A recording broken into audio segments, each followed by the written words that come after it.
Hey folks, today we're going to be looking at Kepler's three laws, and what Kepler did here is really take all of that data that he had from Tycho Brahe, primarily about Mars, and he just analyzed it like crazy. And he did what he did best. He came up with a bunch of theories. He kept on throwing ideas at the wall until something stuck.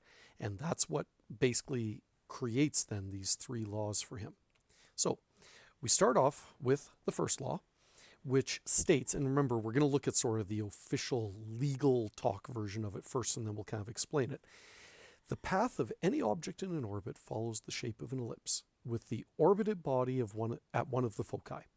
Now, for those of you that have studied ellipses, at least to some extent in math, I can show you something like this, and you can say, oh yeah, that's an ellipse. Now, we have to be careful. Using the word oval might be tempting, but we avoid that word because quite often when people think of the shape of an oval, they think of something that's more of an egg shape. It's like pointier at one end and kind of fatter, flatter at the other. That's not what an ellipse is. In case you've talked about other stuff in terms of ellipses, you might have talked about things like the major and minor axis. Don't worry, we're not doing those measurements. That goes beyond what we have to calculate for anything here. So don't worry about that. But what you'll see in this image is that I've got Mars orbiting the sun. Except it looks a little bit weird because I've put the sun in two places. All I'm trying to show you there is that on a true ellipse, there has to be a focus on each side. That's why we say foci. And what I'm going to do is just get rid of one of those. So whatever's being orbited, in this case the sun, is at one of the foci. It's at one focus.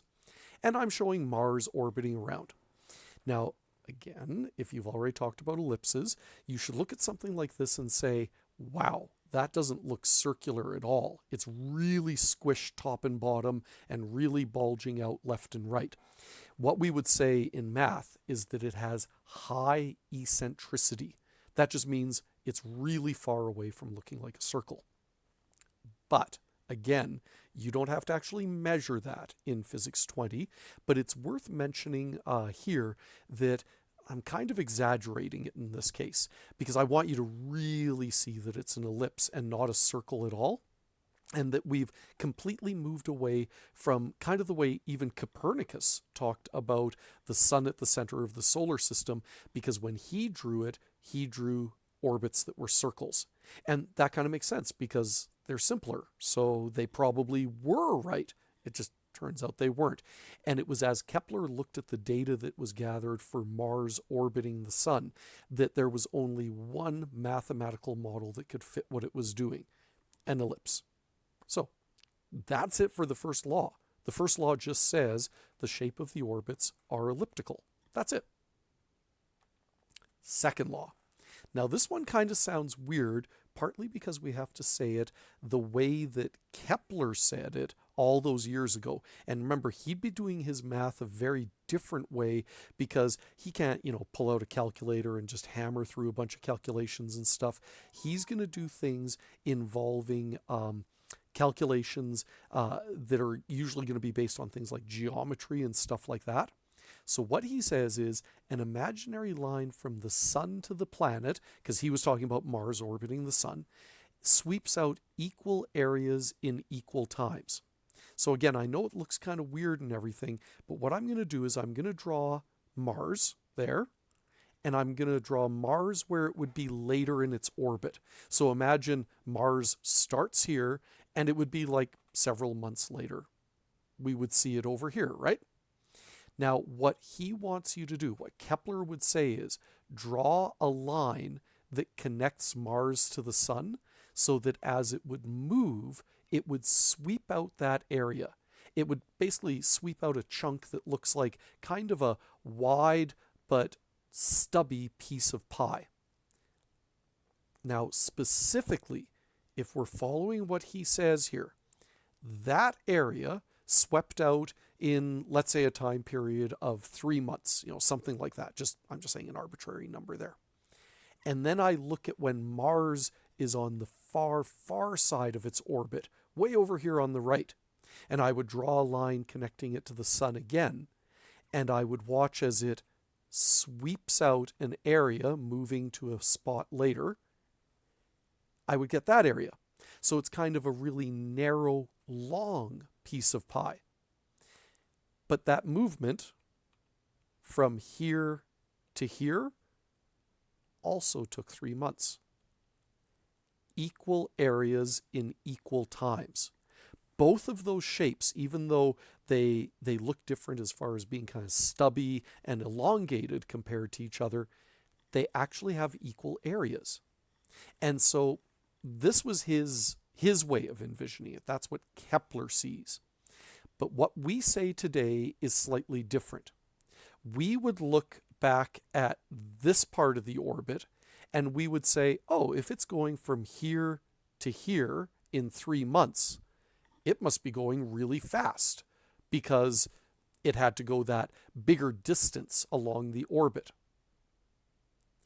But if it only moved from here to here in 3 months, that's a really short distance along the orbit. It must be moving slower. So even though we can still say Kepler's second law in terms of equal areas and equal times, what we would instead say is, if we were looking more at the left-hand side there, where the pink part is, we would say Mars is orbiting faster when it's closer. And on the far right side, it's moving slower when it's further away. That's the way that we usually talk about it now, is kind of just generically faster when closer, slower when further away. Now, besides, saying this for just looking at Mars going around its orbit around the sun, we can apply it to any situation where we're comparing any distances. So this could, for example, be us looking at the Earth and Mars and just comparing them and their speeds. No matter what time of year we look at it, no matter when I'm checking my numbers, Earth is always closer to the sun than Mars is. Earth is the third planet out, Mars is the fourth planet out. Mars is always a bigger distance from the sun than the Earth is. That means no matter when I'm measuring it, Earth is always quicker and Mars is always slower, because Earth is always closer and Mars is always further away. The other great thing is, whether it's this first law or second law stuff, or even the third law that we're about to get to, we have to understand that Kepler talked about these in terms of planets orbiting the sun. But all of this stuff applies to any orbit. This could be the moon going around the Earth. It could be the International Space Station going around the Earth. It could be Jupiter's moon Io going around Jupiter. All orbits follow all of these rules. Now, the great thing is, that's it for the second law. The first law and the second law are just let's talk about them laws. The third law is where we bring in the math. And I'm sorry to say that when we write it down, it sounds horrible.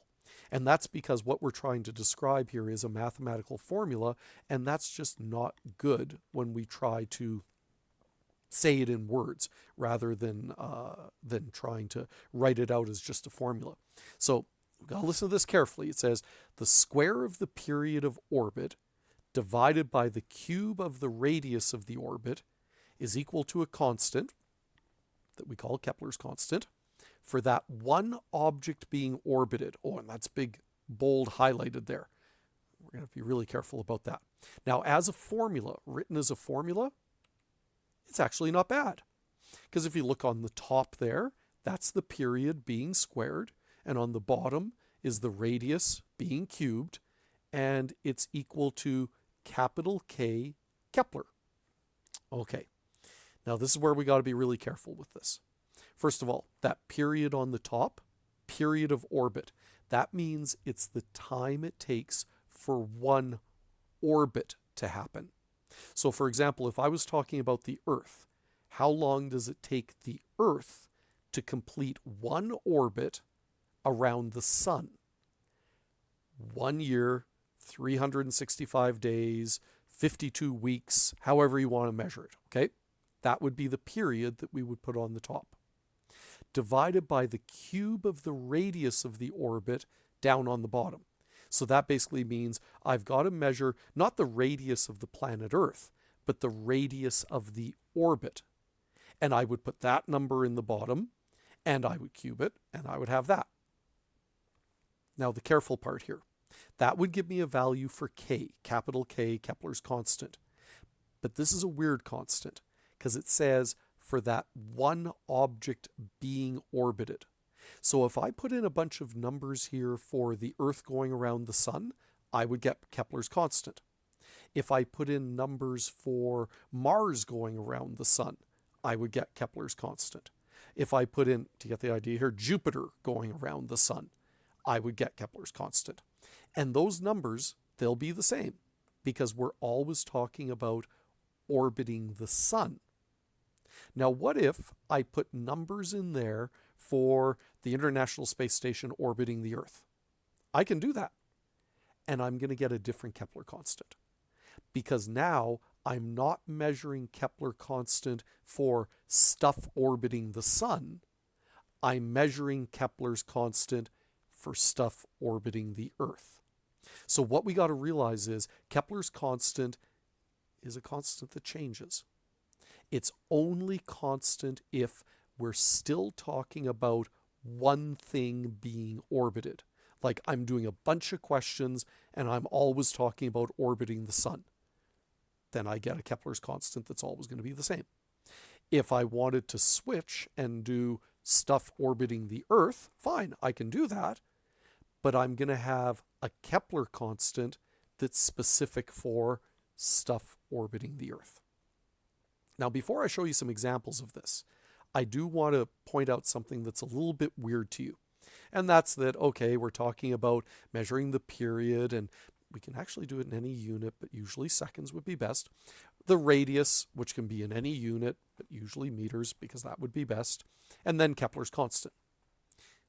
Now, the part that if it's kind of made you go, wait a second, there's something about this that should be striking you as weird. Radius. Do ellipses have a radius? No. They've got these different distances at different points, measured to a different focus even. So what's going on here? Well, the kooky part is Kepler does this stuff, and just so you know, the spoiler here, it does work. This is okay. This formula is okay. But Kepler does his work and he publishes it and everybody's oohing and awing about it because everything looks so great. And then it's a few years later, Kepler is dead and people are still using his stuff and saying, oh, this is great, until finally somebody actually does say, wait a second, why are we measuring the radius when ellipses don't have a radius? It's not like they're a circle. What's going on here? And they start to flip back into his original books. Okay, Kepler actually says in his original notes, right around the time he's doing this third law stuff, oh yeah, so hey, if I was going to do all of the math for this Kepler third law stuff using ellipses, the math would be really hard, and I don't want to do that. So I'm just going to assume they're circles and use a radius, and we'll just be okay, right? Okay, that shouldn't be fine. That should cause monumental problems. But here's the crazy thing.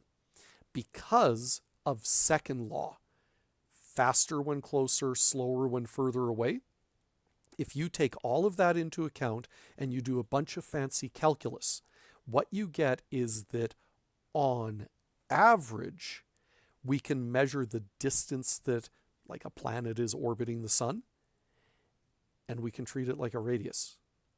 And the formula works. It's just like a fluke that it all mathematically still worked out. And it shouldn't have. Basically, Kepler was breaking his own second law when he came up with his third law. But lucky for us, it does still work. Yay! So we can go ahead and do this.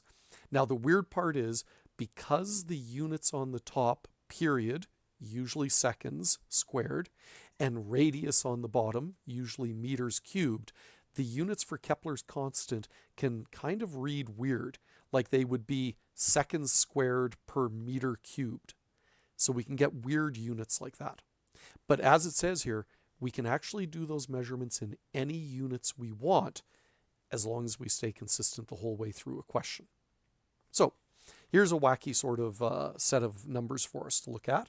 I tell you that we're watching some different planets as they orbit the sun. This would basically be like what Tycho Brahe had done, and then this would be the data that he gave over to Johann Kepler. And Kepler is playing with this stuff. And I ask you for each of these planets to calculate Kepler's constant. And we're going to do the period in days, and we're going to do the radius in meters. And as long as we do all of them in the same units, we're okay. We're not busting any rules here. But it's also why that third column that says Kepler's constant is days squared per meter cubed. That's the units I'm showing you there. So pause the video for a second if you can. Maybe wait about a minute or a minute and a half and go ahead and try to do these calculations on your calculator. Try to look for on your calculator the buttons that'll let you input squares and cubes of numbers, because there's different kind of mathematical ways we can do that in different calculators. So pause. Okay, I hope you press play again. So when you did all of these number crunchies, if you did them correctly for Earth, you should get 4.03 times 10 to the negative 29, and we totally expect to get ridiculous numbers here. For Mars, 3.95 times 10 to the negative 29. And finally, Jupiter, 3.98 times 10 to the negative 29. Now, wait a second, you might be saying. I thought you said if we were talking about stuff orbiting the same thing, and these are all planets orbiting the sun, we would get the same Kepler constant. Well, within a certain error margin. You got to look at those numbers that I gave you. They've been rounded off a bit. Like a year on Earth is not exactly 365 days. That's why we have leap years and stuff like that. All of these numbers have been rounded off, and they do give more of an approximation than a perfect value, but it's still a useful way for us to get a good idea of what's going on. And what I could totally do once I've got like three numbers like this is I could, and this is kind of sloppy physics, it would be better to do a linear regression. Hint, hint, that's a lab that's coming up. I could just average them. So I took those three numbers, added them together, and divided by 3. So on average, the Kepler constant of something orbiting the Earth, orbiting the sun, is 3.99 times 10 to the negative 29 days squared per meter cubed. And that would allow me to go on to another question like this. Hey, Neptune is a planet that orbits the sun. And when they originally were doing observations of it, Neptune, Pluto, stuff like that, it's so far out that it's very difficult to get really, really great data on them. So maybe for a planet that they're looking at, they're able to do something like give an approximation of its radius of orbit, but they want to know what its period is, or maybe the other way around. So what I'm asking you to look at here is, if I told you the mean radius of orbit of Neptune around the sun, mean just means average. The average radius of orbit is 4.5 times 10 to the 12 meters. What would be the period of its orbit? How long does it take to go around once? So I would have Kepler's third law. I would have to solve it for t. So I'd multiply both sides by r cubed and then square root everything. I get a formula that looks like that. I'm going to take the Kepler's constant that we just calculated on the previous slide, because the rule is, as long as I do everything with the same units, we're okay. I'm going to do the radius in meters all the way through both the previous slide and this slide. That's okay. I'm doing that. And the period will just come out as an answer in days, because the period that we used on the previous slide was days. So I'm just keeping everything consistent. So I go ahead, I plug in the numbers, and yeah, they look kind of ridiculous. 3.99 times 10 to the negative 29 times 4.5 times 10 to the 12 cubed, and it's only that 4.5 times 10 to the 12 that's being cubed. Get your answer, then square root it, and you should get, yowzas, over 60,000 days, 6.0 times 10 to the 4 days with sig digs. Yeah, Neptune goes once around the sun every 60,000-ish days. Now, to put that kind of into perspective for you, if I want to say, well, how many years is that? Earth years. That's 164-ish years. It's just like crazy insane. But it's because Neptune is so far out, its orbit is really slow, and it's got a really big distance to cover.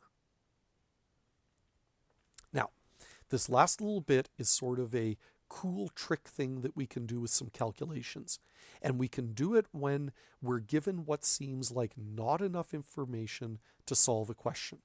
So I tell you that I'm trying to do some measurements of Mars going around the sun. The problem is I kind of have some incomplete data. Well, that's okay, because I do know a bunch of stuff about Earth's orbit around the sun.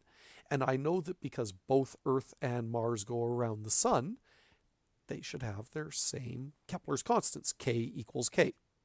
Now on both sides, I fill in the formula for t squared over r cubed.